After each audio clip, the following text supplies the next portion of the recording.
What if the most important decisions in the world were never announced with trumpets or headlines, but quietly shaped in closed-door meetings, trade deals, and diplomatic handshakes? That's global politics.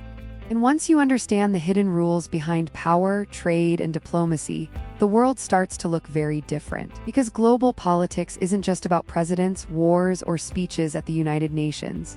It's about leverage. It's about who needs what, who can wait, and who has more options.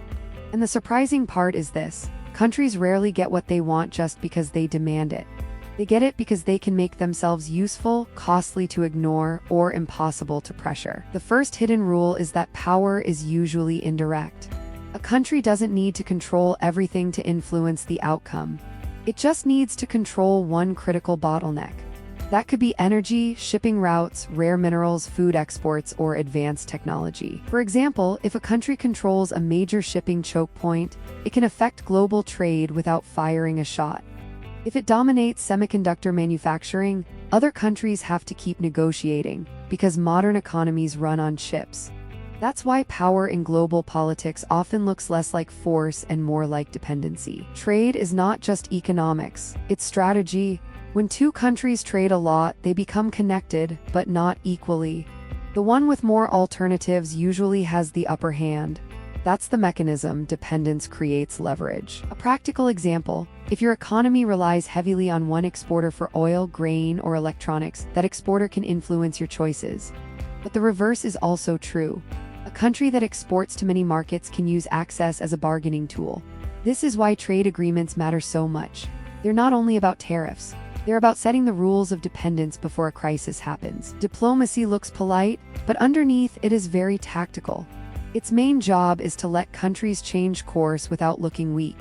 That matters because leaders are not just negotiating with each other, they are also negotiating with their own publics, allies, and rivals. A good diplomatic deal gives both sides something they can explain at home.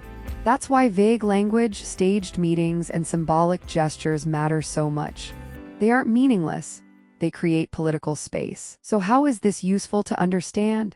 It helps you see why countries act unfairly, even when they seem friendly, why sanctions sometimes work and sometimes fail, and why small states can still be influential if they control trade routes, resources, or alliances. It also helps you read the news more clearly.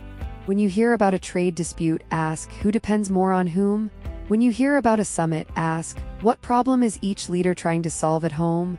And when you hear about conflict, ask, what bottleneck is being controlled? If a country wants cheaper imports, it may diversify suppliers so no single partner can pressure it. If another wants to gain influence, it may offer investment, infrastructure, or energy deals instead of threats. If diplomats are trying to avoid a crisis, they may create a face-saving compromise. Same outcome, different wording. The hidden rules of global politics are simple, but powerful. Control the choke points, manage dependence, and never underestimate the value of a deal that lets everyone claim victory. Because in global politics, the biggest moves are often the ones that look the calmest. And once you see that, you start noticing the real game happening behind the headlines. The hidden rules of global politics. Power, trade, and diplomacy is just one small part of international relations. If you are interested, our full free international relations course is linked in the description.